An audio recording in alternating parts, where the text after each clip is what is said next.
great pleasure to welcome everyone here today to the Inspire One More podcast with the idea of helping professionals like you sell more, sell faster, and profitably. And today is no exception. I have with me Dr. Oudi, who is the best-selling author and the founder of Inspired Results. It's a performance coaching and speaking business. He focuses on educating and entertaining audiences on topics such as overcoming fear, stress, public speaking, networking, wellness, and much, much more. His primary activities include speaking, coaching, and writing. And I know that you'll be off to Bali in the next maybe week or so to start filming your upcoming documentary film titled Inspired. So it's exciting to kind of have you here with us today, Dr. Oudi. Yes, thank you. Yep. I'm flying out on Saturday to start filming. And there's so much going on and so many amazing things going on in your world too, Ramez. So grateful to be here. Likewise. I guess both of us are struggling with... Great way to start a podcast with some coffee. I think our audiences know what's coming is gonna be great. So just a bit about your background. I know the word Dr. Oudi. Can you just give us a bit of context into the doctor part? Yeah, sure. So I've been a chiropractor for 25 years. So that's basically my core profession. I'm just gonna hit something here. I've been doing that for a long time. But what I noticed in my first year practicing as a chiropractor in Toronto when I opened my clinic at age 27 was that most physical health problems actually came from lifestyle issues related to mostly emotions, but also breathing, posture, diet, exercise, and sleep. And so those were the core areas that I was speaking about, the main topics I was speaking about. And since then, I've kind of went from working with individuals one-to-one to working with organizations and helping the corporate body heal, if you will, as opposed to the individual body. Amazing. I think that's a great segue into maybe looking at the mindset of sales leaders, sales professionals, the mindset and energy of high-performing individuals. So what role does the physical energy and health play in a sales professional's ability to close more deals? Yeah, I think even before closing more deals, it's a great question, but I think it actually starts with the whole rapport building side of things in terms of being able to connect with another human being. Just think about when you don't have a great night's sleep, you just show up. It impacts how you show up, and you show up with less energy, less vitality.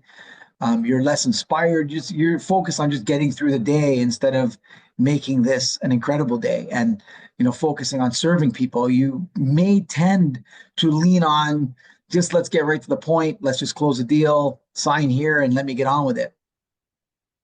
No, absolutely. It makes perfect sense. Sometimes that being rested allows you to better focus on the person in front of you. So you are present as opposed to you're absent. There is a disease out there called presenteeism. There is absenteeism, yet there is presenteeism, people showing up, but nobody's Not there.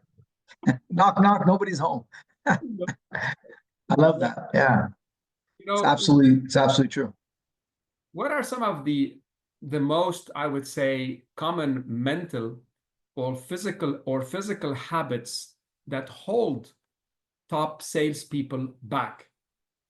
So what are some of the habits that actually can be holding some salespeople back?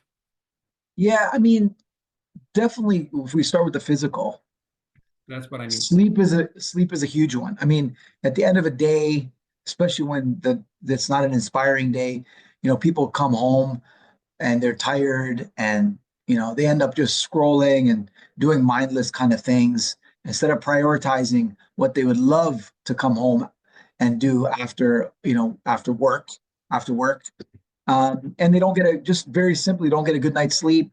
They end up, maybe not eating in the most ideal way for themselves, not being physically active.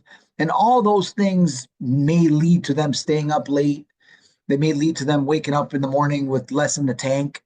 And that impacts obviously how they show up. So that's kind of the physical stuff, real basic. I believe there's, 5 physical things, and that comes down to breathing patterns, postural patterns, diet, exercise, and sleep habits that ultimately impact how people show up, whether they're in sales, marketing, or any other field or profession.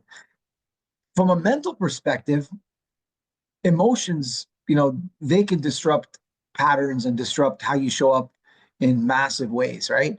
And if I was to pick just one emotion, it would be fear. Hmm. I mean, fear of not being able to close a deal, or fear of being perceived as a salesperson, because there's still some stigma with that. And even though we've moved away from sales and we focus on business development, etc., at the end of the day, selling, if you see it as selling to somebody, and if you see it as selling to somebody who doesn't really need a product or service, right? There could be some shame associated with that, and some an impact, and that could impact in terms of, you know, anxiety and you fearing, you know, presenting with that label and that cloud above your head of salesperson, as opposed to somebody who really appreciates their product and service and the value that they bring to other people. And they know that selling, if you want to use that word, comes down to serving people. And if you're focused on service and your other focus instead of self-focused, right? We're talking about showing up with energy when you get a good night's sleep, but we also show up very, very differently when you put on that mindset, as opposed to the I'm selling mindset. And I'm not, particularly fond of the term and the profession of selling, when it's a beautiful profession if you realize it's serving, and if you realize it's serving, it's a beautiful place to be. And every profession has a sales element to it and a sales component to it. Whether you are working or at home, you're selling ideas, etc. So yeah, that's probably the two biggest areas I'd focus on in terms of habits: your physical habits that impact how you show up energetically, and then the mental emotions that you carry with you when you sit across from somebody. That was a lot of great principles. And as a sales doctor, professor, worked with sales for the last 30 plus years, I've always known, I've always knew that if I was if I exercised, if I took care of myself, I was in a better position to be of service for another human being. And the concept of, are you a taker or are you a giver? Right? A taker, you're going in and you're trying to get the sale. So that's a bit more of like a pushy type of an approach, which doesn't sit well with people. As you said, people are afraid. But deep down inside, if you have this people today here that are selling, I always tell people, find something that you believe in, that you're passionate about, because it makes it a lot more easier to go and serve and offer that to someone to help solve a problem, to help them be 2 steps ahead of their competition, help them save, avoid, fix a certain scenario that they have. So going back to the, you said 5 things, your posture, your breathing, your diet, your exercise, and your sleep, right? And what stops people from doing that, I think, is today's economy, today's fast moving world. You have a phone, you have a million different things going on, and we're all being addicted to the dopamine hit every time we're going in. We think we're being productive, while actually we're being zapped out of our energy completely, right?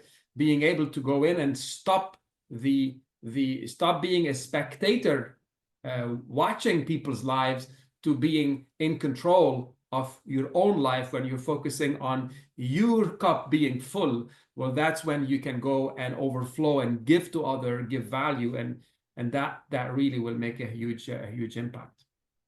100%. And I think the idea of, filling your cup, as you said, it's an underappreciated concept in terms of, like you said, how can you take care of other people if you're not taking care of yourself, right? Um, and you just got more to give when you just going back to sleep. It's just a very simple thing, but you have a good night's sleep. You feel better. When you feel better on the inside, you have more to offer on the outside to other people. And it just makes sense to want to prioritize taking care of yourself, because it starts with you. It really does start with you. And if you're taking care of yourself, then you show up with more energy, more vitality, you're more engaged, you're more interested in other people, you're more patient in the conversation, not trying to rush the conversation, rush the deal, and you're more likely going to get a sustainable result, as opposed to, as you said, just trying to which is take a big bite, and then if that even works, it's going to be the only bite you ever get. But if you focus on serving other people, and it's done in fairness, in the interest of fairness, then it's sustainable, and you got a potentially a client for life. I want to add one more twist to that, you see, because maybe a sales professional is there serving his clients, but how about a sales leader? So a leader of sales, a sales head, a sales director, VP sales. A lot of time the Right. sales are aspiring to someone like that. And I've been in a situation, you can see from behind me, multiple different trophies or awards or swords or whatever, Yes, now we can see them at the top.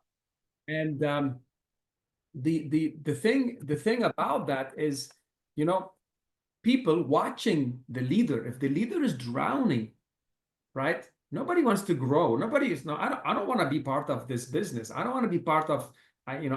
Don't promote me, because I don't want to be as miserable as this guy in front of me.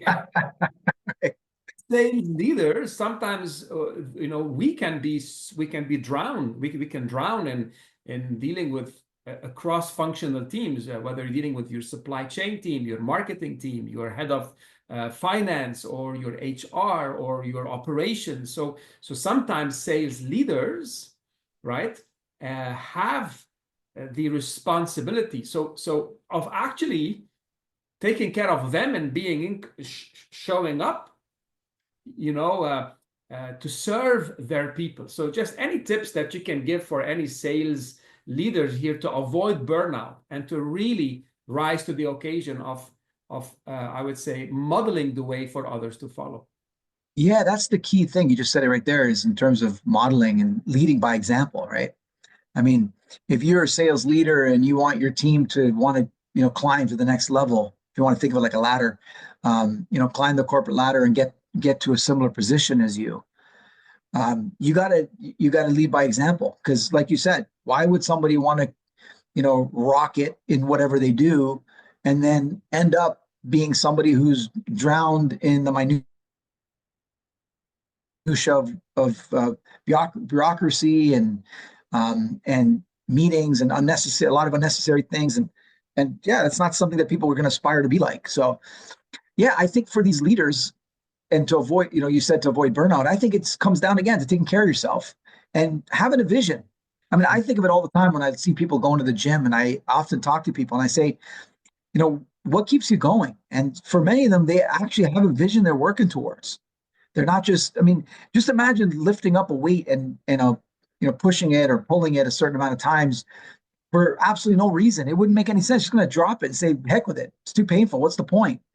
But when you know that every moment you have, every interaction, every conversation, every meeting you have is taking you one step closer to your vision, then you're less likely going to, one, be bored and think, what am I doing this for? And, jump ship. And you're less likely going to burn out because there's meaning to what you do, right? I think people burn out because, number one, they don't see the point of what they're doing. They take on way too much, and they don't prioritize themselves along the way. And like we talked about service. Yeah, it's definitely about serving your clients, serving your team, if you're not customer facing, but it comes down to also serving yourself and taking care of yourself along the way. Well, thank you so much for sharing. And I love this concept of vision, because, one of the famous quotes out there, it says, where there is no vision, the people perish. And the idea behind the vision is, figuring out the why. And as a lot of time, again, whether it's you're a sales professional or you're a sales leader, just having that vision helps us, or helps me, overcome any obstacle. Obstacles are going to be there. It's how much do you really want what you're going for. Les Brown talks about it's worth it. Is what Right. you really worth it? And if it is, then you do whatever it takes to get there. And for the sales leaders out there, I think you might not know how much you impact your followers. They say it's if you're leading and no one is following, then you're not leading. But it's something I've learned a long time ago, and you can see the books behind me, is when I, as a leader, was growing. When I started studying health, when I started studying, I'm going to add one more twist to it, wealth, right? So what am I doing with my income? I started teaching that to others and modeling the way, health, wealth, relationships, right? This is when people are aspiring to become more, to do more, to actually realize that the sales profession is actually a profession that is very much similar to life, because it's very hard to be a good sales professional, sales leader, serving others, listening, communicating, being patient, right? Have empathy, have drive. It's hard to be successful in selling and unsuccessful in your personal and personal life. So in a way, one is a mirror reflection of the other. And being a student of the business, right, is something I've always talked about. And now let's go into being a student of the topics. I know you've written a book on the 4 C's. You have a lot of work coming up. So I want to just tackle a little bit the concept of selling through network, strategic networking. And maybe what are some of the mistakes you see that people make when they're trying to grow their business through the concept of networking? Yeah, I think it starts with the paradigm that they hold in their minds, and a very common paradigm. And some people think I'm against it. I'm really not. I'm just saying it's a very prevalent paradigm, but it only gets you so far, and that is the paradigm of know, like, and trust. The idea that people only do business with you if they know you, like you, and trust you. Mm-hmm. Now, the truth of the matter is, if you open a lemonade stand, right, and you're a 9-year-old kid, for sure, the only people that will do business with you and buy some lemonade with you are going to be the people who know you, like you, and trust you the most, which are going to be, of course, your siblings, your parents, your family, your neighbors, your friends and relatives, right? But in the business world, especially in the entrepreneurial world, most of your business does not come from the innermost circle of people who know you, like you, and trust you. Mm-hmm. Even if we give full credit to know, like, and trust, in that we acknowledge the fact that people need to trust. Let's just focus on the trust part, that you are competent, they trust you on a professional level. And even if we give that statement full credit to the point that people will do business with you because they trust you on a personal level, it's still incomplete, because you probably know somebody who is highly competent. In other words, you trust them on a professional level. That's the first C in the 4 C's model. They're highly credible. In other words, you trust them on a personal level. They're believable. Yet you want to help them because you believe in the law of reciprocity. For some of your listeners who are in the B&I world, you believe in this whole giver's gain concept. And I do believe in it. However, you won't be able to, someone who sees you as highly confident and credible isn't going to be able to give you a referral and pass business your way or do business with you, right? If they don't perceive you to have the third C, which is clarity of communication. So that's when giver's gain law of reciprocity breaks down. You've given to someone, but yet you don't receive, because that person doesn't know how to give you back, doesn't know how to help you. And it's not that they don't intend to or want to. It's that you make it difficult for them because you lack clarity of communication.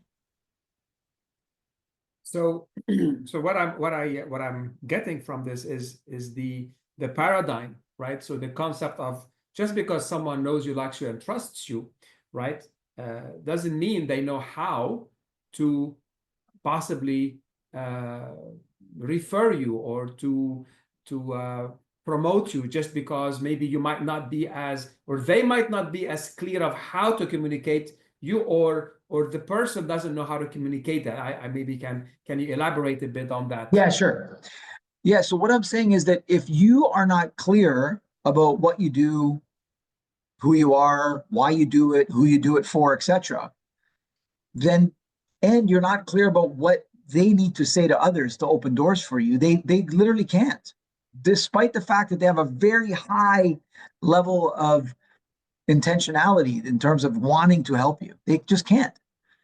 So, you know, if and many people that carry this know like trust concept around with them, they'll spend so much time building rapport, which I'm not against, of course, important, but they'll overfill that cup, if you will, and they'll focus too much on likability instead of focusing on realizing that before people refer business to you, they want to be sure you are competent, credible.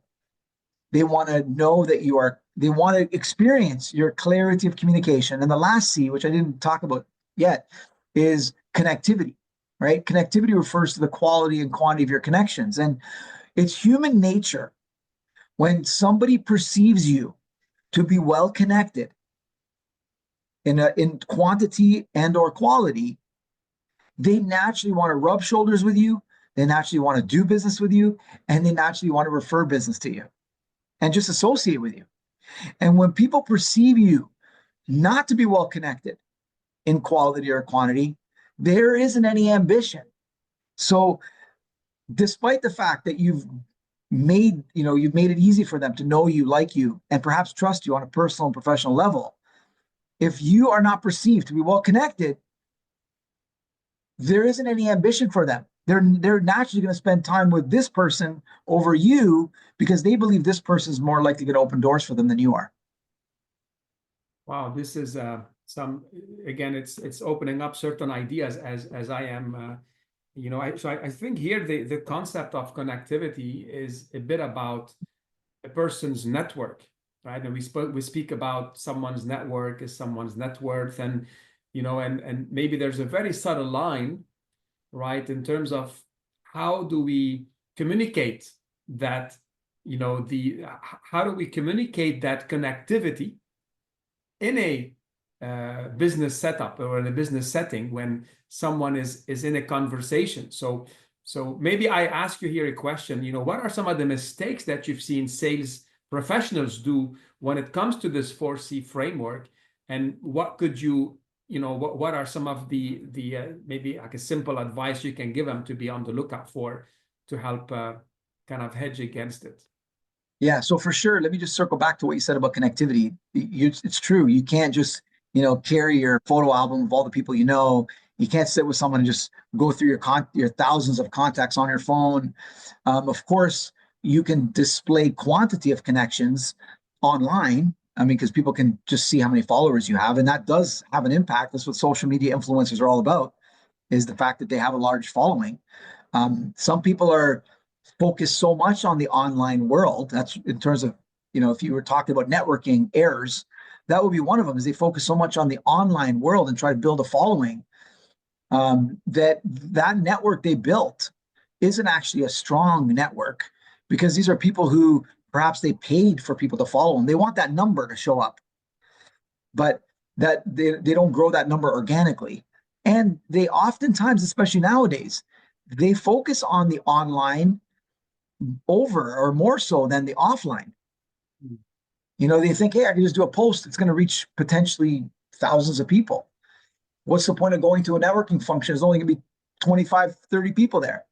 They focus on the quantity, the online world, right, which is all quantity based, versus and of course you can build quality relationships online too, but typically, it's going to be focusing on quantity in terms of boosting and posting and etc. Just the volume, getting the volume out there so you can build the quantity, as opposed to focusing on the existing relationships they have and drilling deeper so they deepen it from a quality perspective. In sales, they say it's easier to sell to an existing customer than a new customer. You're probably thinking something along those lines. 5 times less expensive, And 5 times less expensive. There you go. because it's already that you've dealt with them, they know you, and they like you, trust you, they know maybe your previous interaction with you, and then that makes it a lot easier.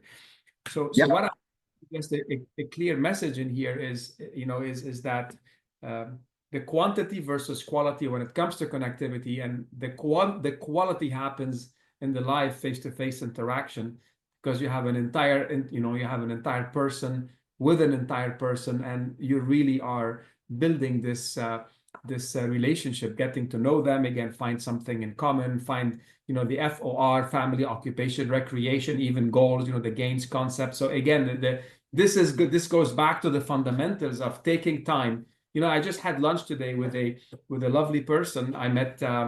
His name is Johnny. I don't remember his last name. He's a wealth advisor, but he does so many things. He's into rugby. He's into building communities. He's into. So as I get to you can't help but really like the guy, because we found so many things in common. So really it does end up making that difference. I love this quality versus quantity. Absolutely. Yep. I'm gonna throw at you here a question, or a thought. Let's just say somebody loves to maybe get going with the speaking business, right? How should they start to work their network?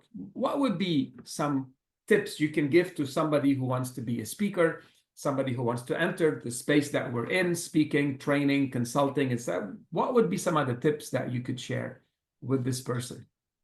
Yeah, I think first of all, you got to really love it. And if you really love it, you'll be pursuing it. If you are thinking about doing it just because you've seen somebody else do it and you feel like I want to be like them, but it's not really coming from an authentic place, you're going to struggle. And that's what life's about, right? It's about filtering out those who are authentically chasing some dream versus those who are inauthentically doing it. Number two is I think a lot of times speakers are pushing a message instead of being pulled by a message, you know? Can Um, yeah. be So in other words, I remember delivering a talk once at Toastmasters many, many years ago. And somebody said to me, "How do you speak like that?" And at the time, I didn't know what Toastmasters was. So I was a guest speaker.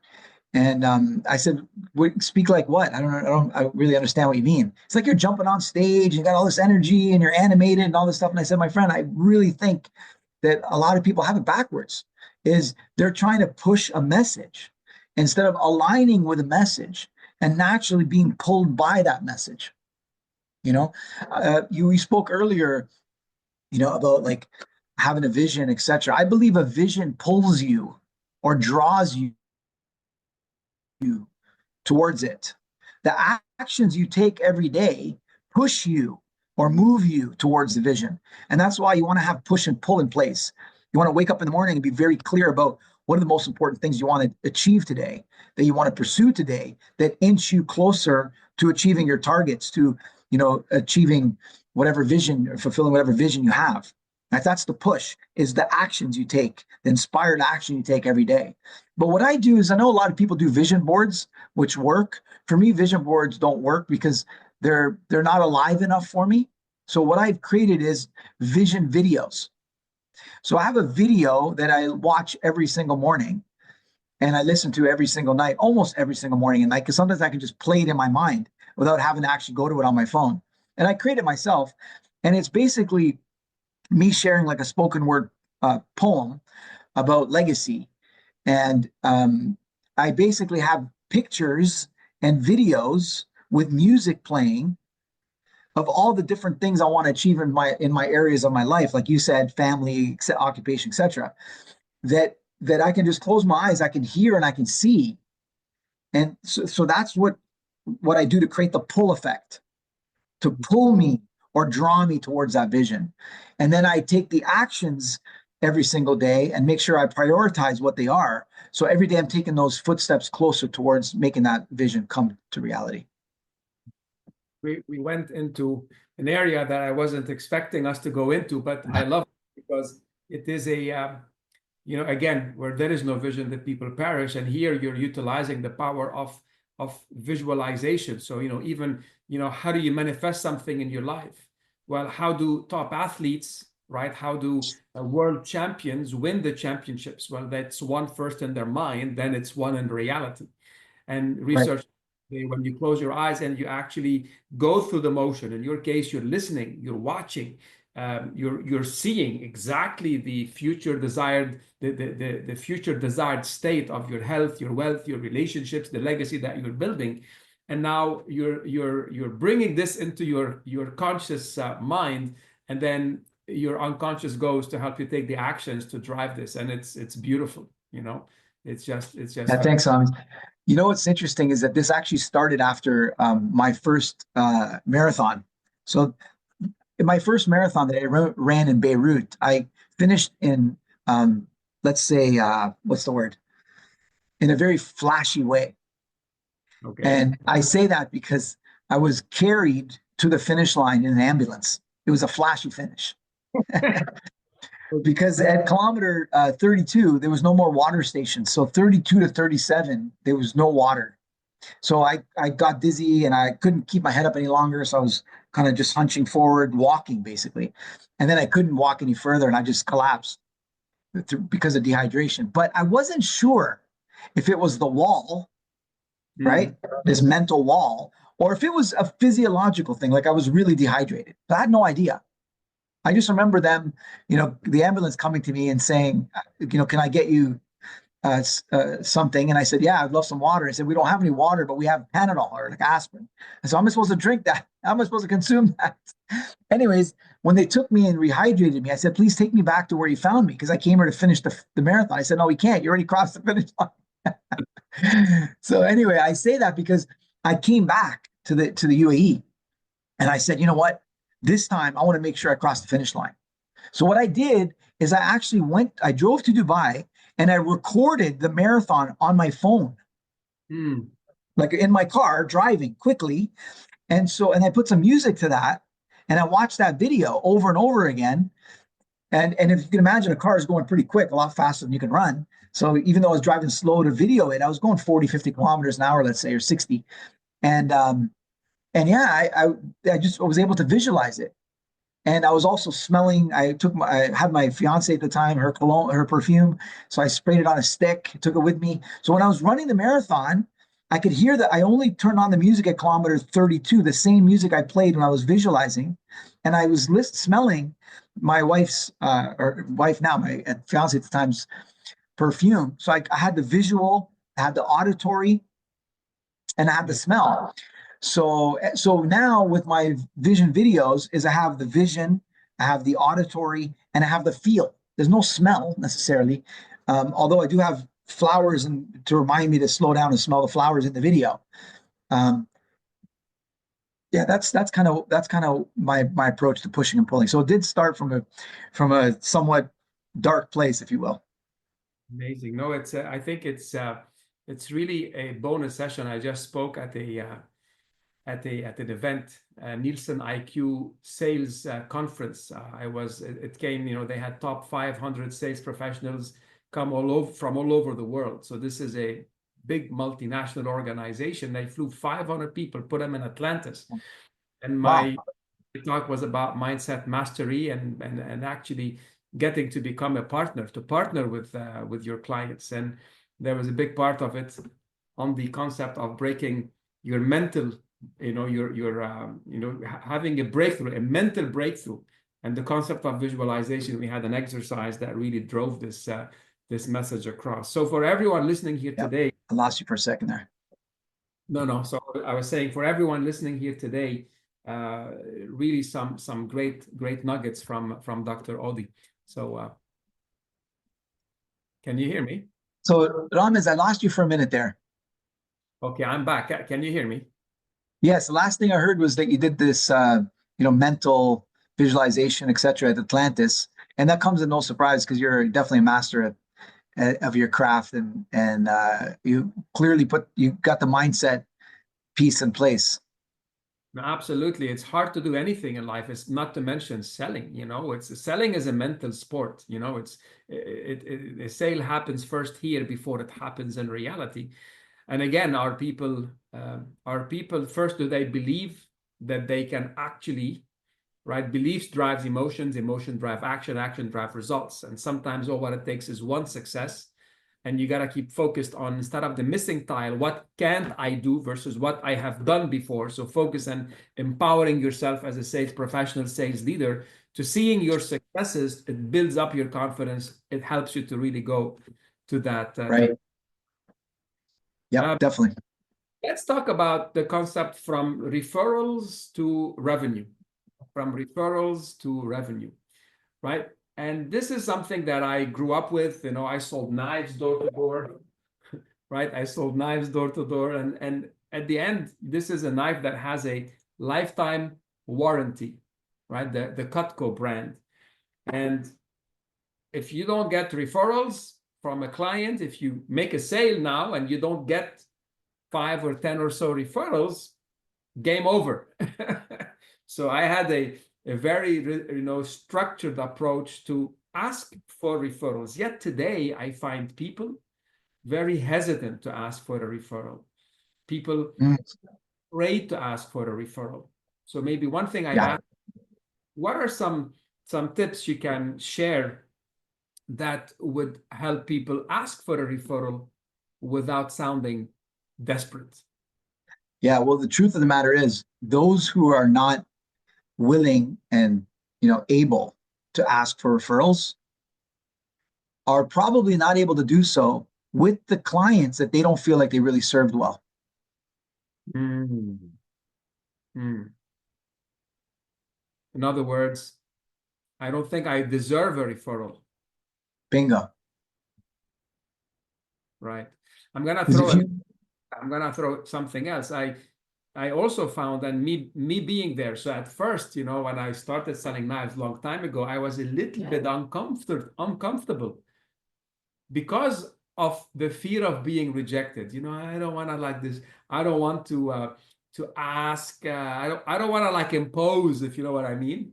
But in fact, it's like I don't want to get rejected. but that would, if I was going to share with you in terms of layers, the first layer would be, hey, look, if you're not able to ask this client over here for a referral, maybe you didn't serve them well. And many times they say, yeah, you're right. Mm. So don't. That's number one. The second layer would be like you touched on, which is fear. And I don't know if I've shared the concept with you that I'm proposing and that is going to be sprinkled into the movie. And that is that what we're taught, the traditional model of fear for the majority of people that I've experienced, and even the majority of psychologists I've spoken to, there's one massive school of thought that I'm not exactly able to trace its origins, but it could be from Plato's allegory of the cave and some other philosophers. But the idea that what we fear is the unknown. We have this fear of the unknown, right? Or what's often called the fear of uncertainty. Mm-hmm. But the truth of the matter is, you can't actually experience an emotion without having substance in the mind or information in the mind. So to give you a quick example, if your child, entered the room with a big smile on their face, that's an emotion of, let's say, happiness. You say, hey, son, what's with the smile? And they said, oh, mom said that I can have ice cream at the mall. So we're going to the mall now.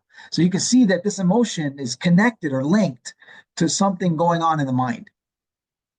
Right. And then if your daughter came in, let's say, and she was carrying the opposite emotion, she was upset, she was angry, said, hey, sweetheart, what's going on? And she said, oh, mom said I can't have ice cream in the mall because they didn't finish my homework. Again, the emotion is linked to something that's going on in the brain, in the mind, right? So fear is the same thing. You can't actually experience fear and anxiety and because they're emotions unless there's something in your mind. But so you can't actually have the fear of the unknown because there's got to be something known in the mind. So what we're actually fearing is the past. What we're really afraid of is history repeating itself. We're not afraid of the mystery of tomorrow. We're afraid of the history of yesterday. We're afraid of running into yesterday tomorrow. And so that salesperson who's afraid of asking for a referral, even though they've delivered high quality service, is afraid of re-experiencing something Mm. again, re-experiencing rejection, if you will, or re-experiencing something that they've labeled as being an unwanted or negative experience. Because And we don't want to re-experience things we label as negative.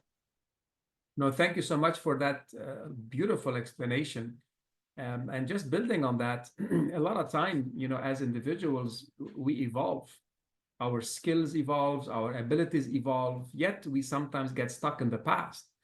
So Oh, the absence of actually, now we're becoming victims of the past, although we've evolved, and although we've taken trainings, although we've done things. So again, the one thing I talk about, what really drives sales success are three main traits. The first is about courage, to go out of your comfort zone, right? So even fear, courage is not the absence of fear, it's actually acting in spite of it, right? Second is humility, being humble enough to be open for input. The concept I know, I tell people to say, look, every time you tell yourself you're going to say the word I know, you're actually building a wall between you and the person giving you whatever input and feedback, right? So mm-hmm. I tell people, so I tell them, can you replace that with the word, that's a great idea, let me give it a shot. Mm-hmm. That's beautiful. That's a great So, distinction right there. so courage, humility, and then the last thing is discipline. So even the concept of um, disciplining yourself to just read 5 minutes a day, 10 minutes a day, 15 minutes a day, and then you have the law of accumulation, or the law of compounding, right? When you spend 15 minutes a day, right, 365 days a year, it ends up being over 100 or so It hours, adds up. which is Fast. equivalent to almost five courses at the MBA level. I teach, 2 credit courses, electives. It's 5 of them, right? Mm-hmm. I mean, if someone is doing that in a matter of 3-4 years, they can have an MBA by themselves, to the knowledge they've consumed, simply by putting 15 hours a day. It's very hard to come and spend 2-3 hours, but you can find 15 minutes repeated over time. So that's the discipline that actually That's the gets. discipline part. Yeah. Uh-huh. Courage, humility, discipline. Yeah. Beautiful concept. And I think that a lot of people on the discipline side, because of all the emotions they carry throughout the day, when they get home from work, yeah, they actually don't align with the vision. So they end up just doing mindless things that distract them. If they kept the vision alive, then they would do the things that would enable the vision to manifest. If they keep the vision alive. Let's talk a bit about how do we help someone keep that vision alive? Right. Well, it starts with uncovering a vision. When I do my team building workshops, I talk about the fact that team building is about aligning visions. It's not about bowling or breaking bread together or solving mathematical problems or riddles or playing Jenga or something. It's really about alignment of visions, right? I mean, how many board games have you played with your family? And oftentimes you're not a strong team. So it's not just time plus activity, or, it's doing something meaningful together. And that is the most meaningful thing you can do, is align visions. And so I always say that, how can you align with the vision of your company if you don't have one, you don't have your own vision? And how can individuals in a company align with the company vision if the vision of the company isn't articulated with clarity? So it starts with, what is the vision? And that actually is a very deep question. And when I used to coach people on this quite, full time, that was my number one requested program with CEOs and high performers, is let's uncover the vision. So that's where it starts. Once you uncover the vision, then what you need to do is you need to have the vision at the forefront of your mind. It needs to be top of mind, right? And so you're not going to put it on your mirror unless your mirror is going to be your vision board. But like I said, for me, vision boards didn't work. Cutting out things and sticking them on a wall and looking at a wall didn't do it for me, because there's no audio component, although you can create audio if you wanted. And the images are still, they're not alive. and I'm not in them. Like I want to see myself moving, acting. I want the key people in my life to be moving and acting. And so that's why keeping the vision alive is basically repetition. How do you keep a muscle alive? You repeat it. Otherwise, you get what's called sarcopenia, you know, loss of muscle mass over time. So same with a vision. You keep a vision alive through repetition, through volume, and making it meaningful. If it's just a random vision, like a vision of Ferraris and a vision of money and a vision of things that are materialistic, they're not going to move you and they're not going to be sustainable. That's why it starts with uncovering what is the deepest vision you really have and what is the legacy you want to leave. It might not be a complete picture, but some of that picture will be clear. That's what you got to get in the video. And so you can start repping it out and seeing it. And then you can edit that video as things change and taking pieces out and putting pieces in. I mean, I spent a lot of time on this.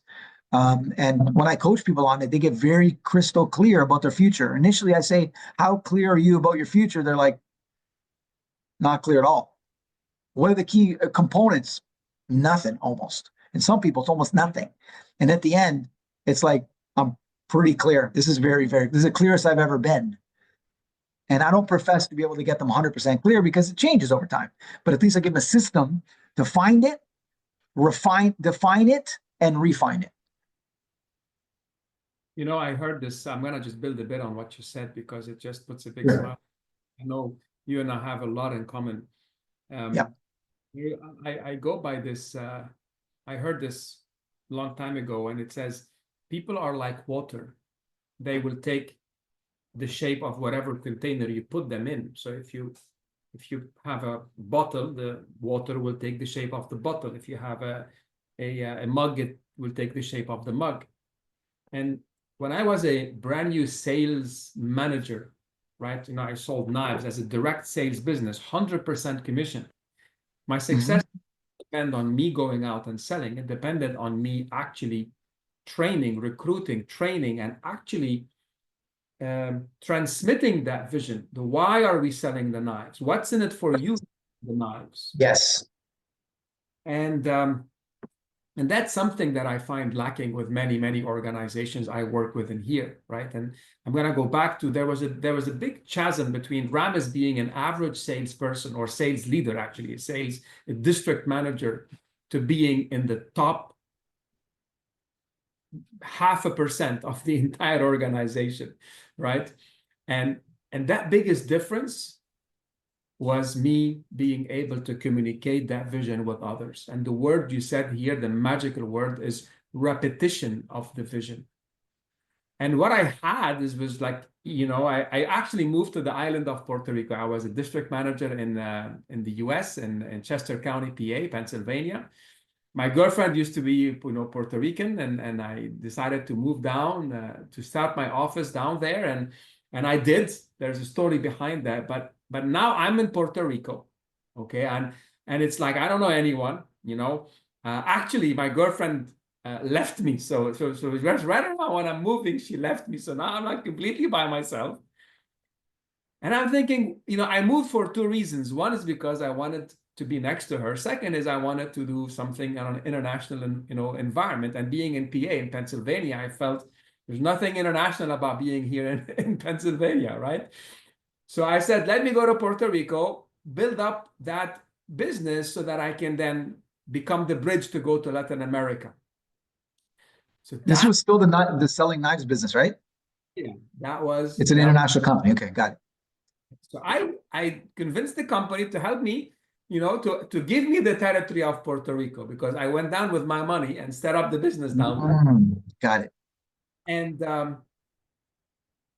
And I put one sign. I created the sign that says, "Welcome to the future #1 team of Vector." It was a big sign. I'll find the picture. I'll put it there. But I have a desk. That's my recruitment and training desk. On top of it, there's a board. On top, "Welcome to the future #1 team of Vector." Now, I remember when I brought in my first recruits, and there were 12 or well, a very dear friend. There's many great people in that class. And then they came to the first sales meeting, and they were like, "Welcome to the future #1 team. Where's the team?" I said, "Guys, you are the team. You're looking at it. You're building it." And then we had the newsletter, which shows who is the top sales offices. And I showed them that there was the top 20, number 20 office was doing that much in sale, and you guys did this much. But So I'm you're gonna, close. yeah, we were not even close. Not even Oh, close. okay. But you're in the Absolutely game. That's the main thing. correct. I just kept promoting and promoting. And one time, Dr. Oudi, one time, man, the guys showed up in the top 20. Wow. Guys, this is you. This is you. And we've talked about this, and here you are. Keep doing it, right? Out of nowhere, man. When the San Juan team started showing up on that newsletter, we never stopped. It was 10 years living in the island of Puerto Rico. 7 of these 10 years, the San Juan office was in the top 10 offices worldwide, and there is more than 500, right? Right. And I guess you not I guess, I'm pretty sure that what you're saying is vision had a lot to do with it. If it wasn't, so the average between Ramez, the average performer, and Ramez, the top performer, it wasn't me. It was my people. It's really, and now I don't even speak Spanish, right? I remember then from who's from Cuba. He doesn't even understand English. You tell me how I communicated with the guy. It was just vision. My team helped, right? The people, You the know, same. they probably only understood one thing on that vision board you had back there, and that was number one. Yes. That's it. That's it. And No, of but that's course, amazing, man. promoted that future. I promoted, said, today we're here. We're going to open offices in these parts of the town, in Yeah. San Aguas and Bayamon and Mayagüez and Ponce. These were the towns. And then I spoke about Latin America, Costa Rica. And sure enough, it was the people, many of the people in that first training room, Harry de la Cruz, Jose Arroyo, just to name a few, were actually Yeah. became leaders that grew with me. So again, the vision, man, is 100%. And the repetition, right? You know, I think it was I'll tell you it was Steve Jobs. He's got a video that I share in some of my workshops. And he basically says leaders need to reiterate the vision. It's constant reiteration of the vision, reminding people of the vision because you forget. You forget why. Your kids sometimes forget, why am I doing this homework thing? Why am I going to school? You got to remind them why.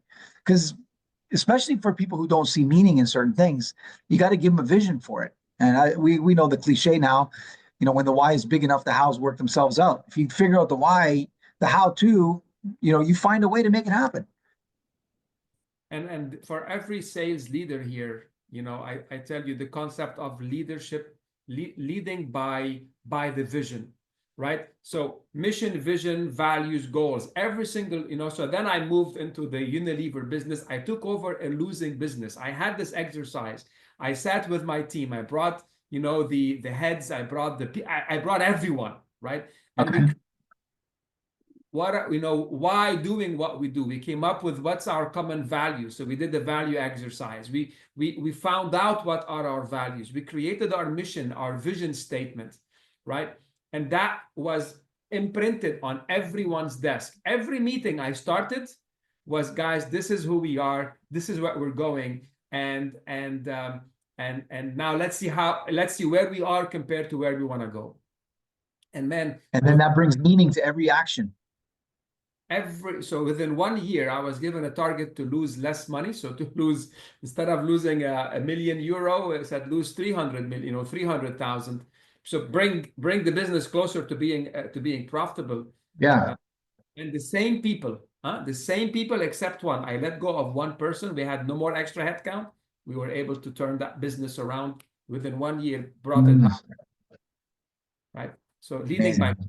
and then that repetition is really the key to Yeah, success. leading, and if we combine some of the things we said, it's leading by vision and leading by example. You got to have your own vision in place, and you got to bring energy and vitality and walk it so that you can inspire people to want to, to live an inspiring life to the same level that you are, right? You show up down and out every day. Why should we? I mean, that's why coaches in sports are so important. I mean, the coach isn't a player. The coach isn't as fit as the players, but the coach is the reiterator of the vision. And the coach shows up, isn't emotional. The coach is stable. I know that one of my favorite hockey teams, the Toronto Maple Leafs, their coach is incredible this year. And if you just watch his interviews and what people say about him is that he cares about every single player, right? So he's focused on other. He's got a vision and he's consistent, consistent with how he shows up, right? He's an inspired person. So that's contagious, big time. So I'm gonna, you said something that triggered here, the concept of emotional and stable, right? A lot Yeah. of times professionals let their emotions come in the way. I don't feel like, and whatever. And how do we, Yeah.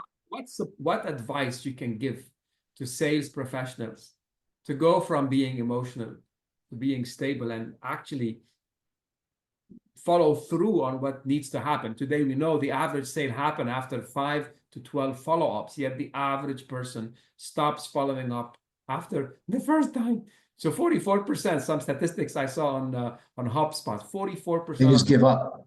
give up. So the emotion, so a lot of time we let emotions come in the way of performance. Any input?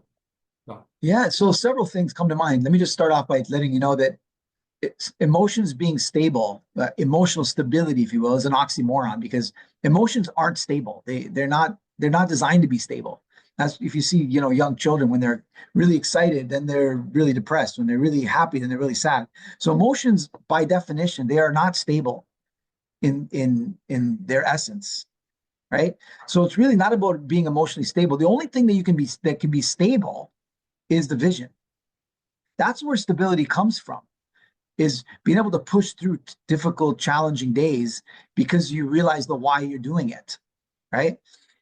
If you're focused on, oh, I don't want to contact this person because I've been rejected, I don't want to go contact them time number 5 or 7 or 9. If every time you contact them, you're actually giving value, right? And you say, hey, I know you mentioned your interest in this. I just saw this video. I thought you might be interested in this, in watching this. It's a meaningful connect. It's not just a random connect, right? If you're adding value every time and you understand that you're serving them and it's something that's going to be beneficial to them and it connects to your vision, you know why you're doing it, you're more likely going to get through it. And by the way, on this whole, it takes whatever 5 to 12 touch points, etc. I believe the reason why it takes 5 to 12 touch points is because you haven't ticked the 4 boxes in their mind. They haven't said, okay, this guy is competent. This guy is credible. This guy is clear. I know what exactly he wants. I know why he's selling it. I know how it helps me if I buy it. Right. And this person is well connected to other people and to solutions. It's important to have this person around in my life. It takes 5 to 12 touch points, maybe more, to be able to tick those 4 essential boxes in their minds. And that's how the 4 C's can be adapted for the corporate world, not just in the networking space or in the entrepreneurial space. But it applies to executives, corporate and government, being able to tick those key essentials in the minds of others. The only other thing I could say when it comes to emotions and being stable with how you show up, like showing up as an inspired individual, as an enthusiastic individual with consistency, right, is actually being somebody who knows when you get emotional, because you are going to, everyone does. How do you come back? How do you return to the path, to the way? The way is the shortest distance between 2 lines, right? It's a straight line. Excuse me, between 2 points, it's a straight line. So your vision's way up here. The shortest distance is a straight line. But emotions take you left, they take you right, and they zigzag you in and out.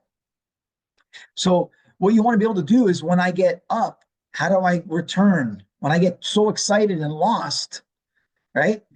How do I return to centered state?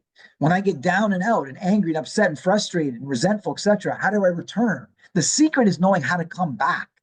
And that's why I tell people that I'm going to help you identify your vision with more clarity, but your vision is subject to change. That's why I define it. I find it, the current vision, I define it, and then I refine it over time. Because what you need to do is know how to come back when you have lost the vision, or when the vision, when you got an obstacle blocking the way and you can't see anymore. Same with emotions. As you get emotional, how do I come back? It's not how do I not get emotional, because you're going to get emotional. When a sports team loses a game, they get emotional, they get down. But how do they come back? When a salesperson is thought that this deal was going to go through and it didn't go through, how do you come back and show up ready to serve with the next client and not carry the previous deal into the next deal?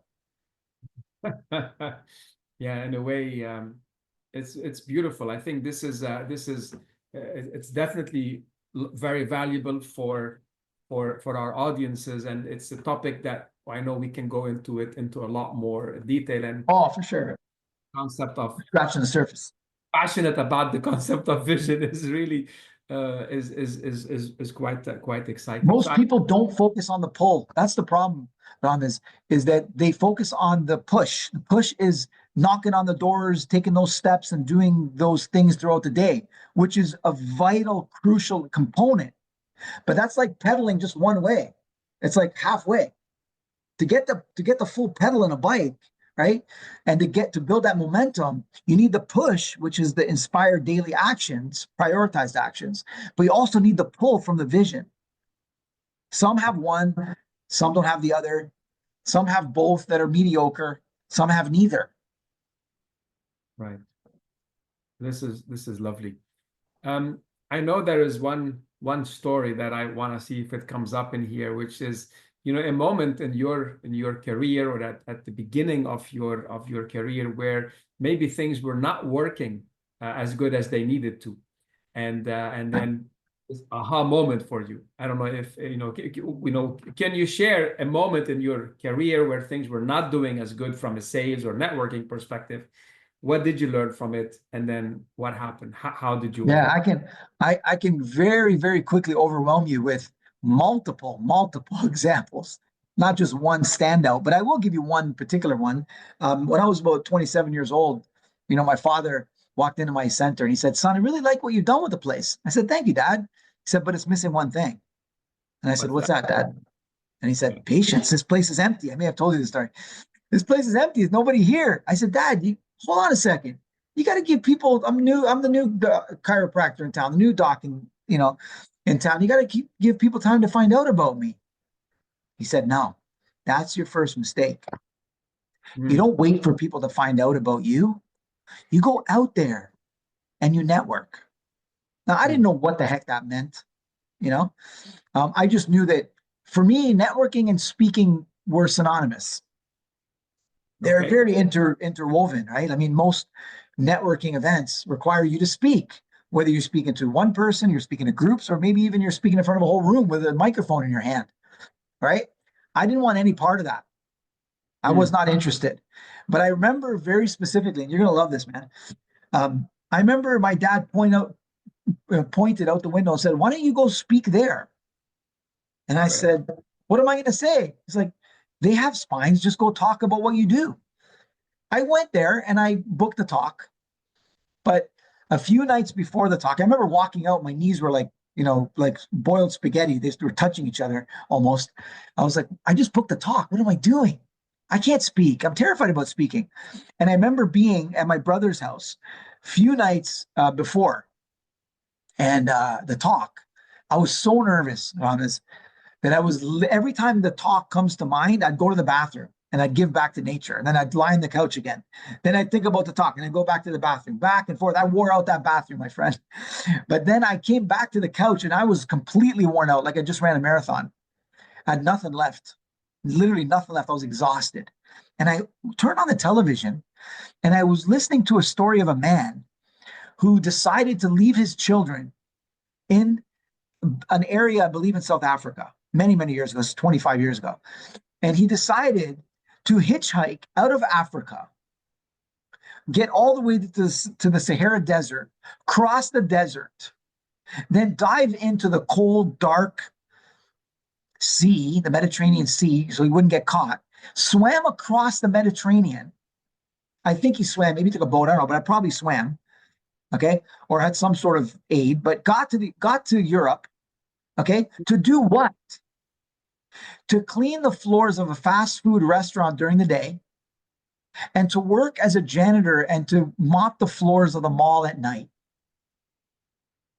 Mhm. just to provide for his family.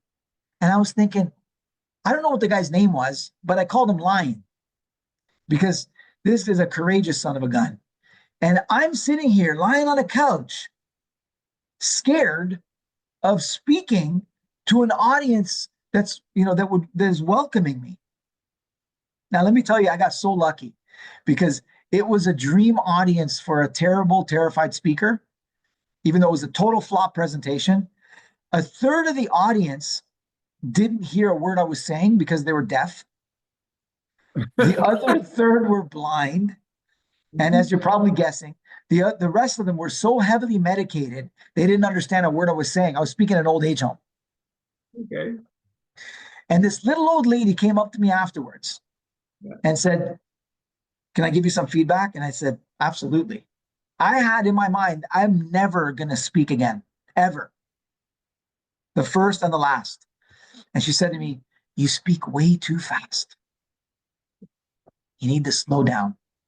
But I was still thinking, I'm never speaking again. And guess what she said? This little old lady with beautiful blue eyes said to me, "But never stop talking."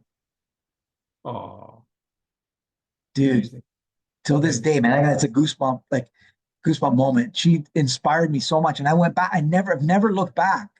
And I've been speaking ever since. So you asked me what I would say to someone who loves speaking. If you really love speaking, and I didn't love speaking, but I loved moving, being moved by the message that I was aligned with. And that was the message of health without drugs and surgery, etc. As a chiropractor, I was moved by that message. I was doing that. I would do whatever it took.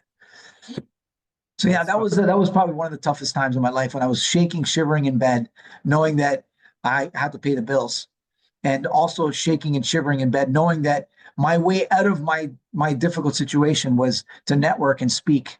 So I had these conflicting fears.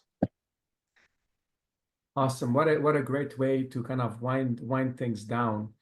Um, I think here, if I were to kind of just say what's coming to mind is just just do it.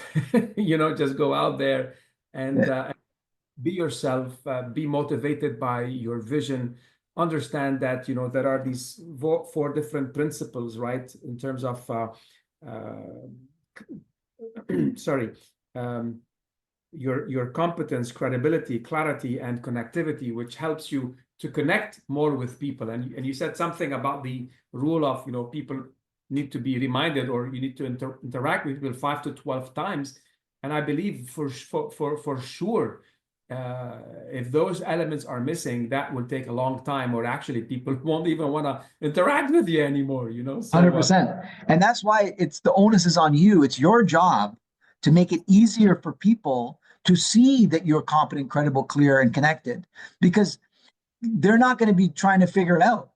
They're just going to the person who's signaling it. You got to learn how to signal it and showcase it to make it I easier for people to help you. Gone are the days where there is more demand than supply. Now, you really have to be good at your craft. And I think I tell here a message to sales professionals, sales leaders: don't wish the market gets easier. Wish you get better. Don't wish your customers, Absolutely. wish you are better at being clear, at being succinct, and being memorable, and being able to interact and engage with people. So all these things are skills that can be taught, that can be learned. And if people wanna reach out to you, what would be some of the ways, Dr.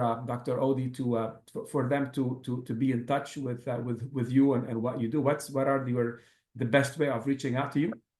Yeah, sure. My website's droudi.com. That's droudi.com. And all my handles on most of the platforms I'm on is basically at inspired Dr. Oudi. That's probably Beautiful. the best way to reach out. Yeah. Beautiful. I'll definitely put that in the caption of the video. I know you and I spoke about doing something to giving something back to the audiences. So for our listeners, the first two people that would like to get a discovery session with Dr. Oudi, maybe have a conversation, maybe explore what are some of the things you'd like to improve, whether it's a vision board, whether it's looking at the 4 C's for yourself, for your teams. The first two people that reach out at info@droudi.com will get a complimentary discovery call. So I think that's a great way of finishing our session today. And with Thomas, that, thank you. It's been great. It's been great. with a pleasure again, I say here's to everyone out there, just simply inspiring you to help you sell more, sell faster, and profitably. Until next time.